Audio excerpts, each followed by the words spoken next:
you're not sick of me yet, I'm back. Eric Knight with Watershape, and I got Jon Temple right here to explain some things. Jon, it took you 30 years to learn this. You just explained it to me. Why don't you share this with the crowd? Let me turn the camera around and let you talk.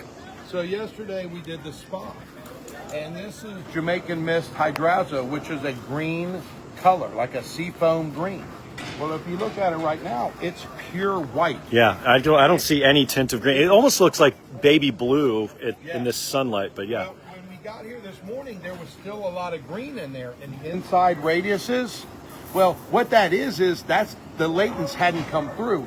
The white you're seeing is latents. That's everything that dried to the top.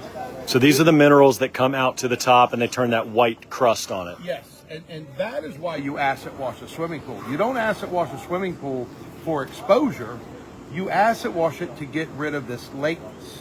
If we would have acid washed this spa yesterday, the latents would have still happened.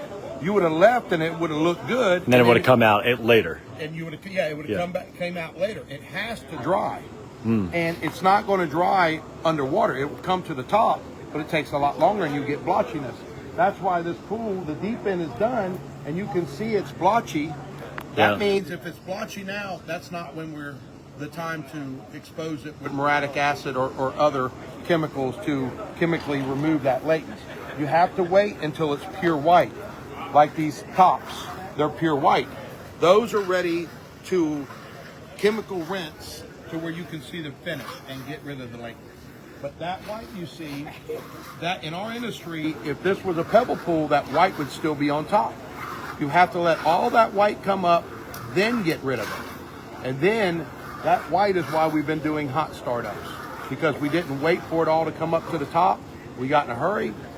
And then once we left, after the acid wash, that still came up to the top. Let's walk over to the deep end and look at the difference, because the contrast here is pretty stark.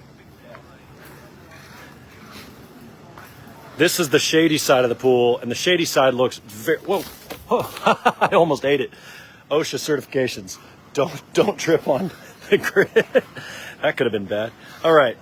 Yeah, I know what I'm doing. Everybody be calm. I know what I'm doing. Look at Jon. Do I look like I know what I'm doing? I was ready to give them mouth to mouth. Okay. So the shady side is noticeably different looking than the sunny side. What we would call greener. Why? It's green concrete. It looks green. Because it's still going through the latents process. It hasn't completely turned white like you want it to. Now, this is counterintuitive because it's almost like being patient as a running back in football. The instinct is to just go, go, go, but you actually have to wait for the blockers to line up. So what you're saying is you have to actually wait for this stuff to come out before you expose it. I've seen a lot of plaster companies. In the startup, and as history in our industry, we blame what's happening with the latents on the startup company. It's not the startup company, it's the applicator. If you don't wait for that latents process to happen and then remove it, it's your fault. It's not the chemicals. You have to let this happen and then remove it. Yeah, chemicals don't have the ability to create patterns like this. If it's chemistry, it's just going to kind of look almost like clouds of white carbonation that's uneven coming out. And that's probably because of uneven troweling pressure a little bit later. But the porosity differences are stark. Well, one of the other things that's going to help you with latents, when you saw the spa was done yesterday morning, and here it is 24, 28 hours later, and it's hot, and there's no check cracks in that spa. Did you notice that? I did notice Everybody that. says, oh, you got to hurry up and fill it up so it doesn't check crack. There's no check cracks in anything. Let's go prove it. I mean, I saw it, but now I'm walking like I'm on the moon to make sure I don't eat it. This has been done for how many hours? This was done yesterday. It was finished at about 10 o'clock yesterday morning. Plastered? Plastered, yesterday. Wow. And it's 11:25, so it's been 26 hours. There are absolutely zero check cracks in here that I can see anyway. And this hasn't even been polished yet. No, this hasn't. We're going to pool wash this in about 3 or 4 hours and then polish it. Check cracking is man-made. If your pool check cracks, it's the applicator's fault. Water to cement ratio or what? Water to cement ratio. Too much water. The whole thing. I have pools that are 6, 7, 8 years outside that have never been in the water that don't check crack at our test pool. Check cracking is man-made. I've been to that test pool. I actually troweled in there and learned that I don't know what I'm doing. But I also learned that the sun is hotter in Florida. So how does one get plaster through? Oh, I guess you had to tile this. Yeah, they tile that. Some people do plaster that, and they wouldn't put the coping down yet. We would plaster it, and then they would put the coping down. Interesting. But I love this. Tile is the way. It's gorgeous for these backs. Well, we do have a tile workshop with Amy and Luke Denny from Alpentile. I'll teach you how to do this, and you use Jeff a lot for tile down there. Jeff Hampy. Jeff Hampy is a character, and he is such a good steward with knowledge. That man will. You could call him at midnight. Real funny too. Yeah, I like and that real guy. funny. You could call that man at midnight, and he'd help you. What a good guy. Well, this is incredible. This is a big project. How many batches was this? I asked Robert. I forgot the number. What? How many batches was this? We did 240 bags in this pool. Well, how many batches is that?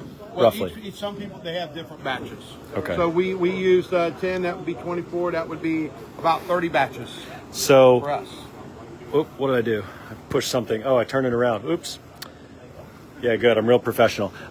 So you have this thing in the Watershape plaster class that you call it batching, and you say pull from multiple pallets. Yes. Because you got to look at the born on date, so to speak. Why do you do that? Well, because 2 or 3 ounces of pigment in a pre-mixed bag, there's 100 bags made at a time. If 2 ounces more pigment get in that 100 pounds, you would have a change of color. So on here we use 5 pallets, so we mix evenly from all 5 pallets. We Interesting. preset that up at the shop. When we So brought it bag, in. bag, Yes. blend, bag. Yes. Okay. That way it all looks the same, because otherwise you'd have that wall looking different. Right, a pool, there's no tie-in, there's no difference in color, and this is a big pool. Yeah, makes a lot of sense. Well, John is our main teacher for the chemistry, or not the chemistry, the plaster workshop, Construction 3611. I teach the 90-minute chemistry portion of that, as we talked about in the last video. But yeah, if you want to learn how to build water shapes like this and get them plastered right, you know where to reach us. Watershape.org. I'm Eric Knight with Watershape. More to come.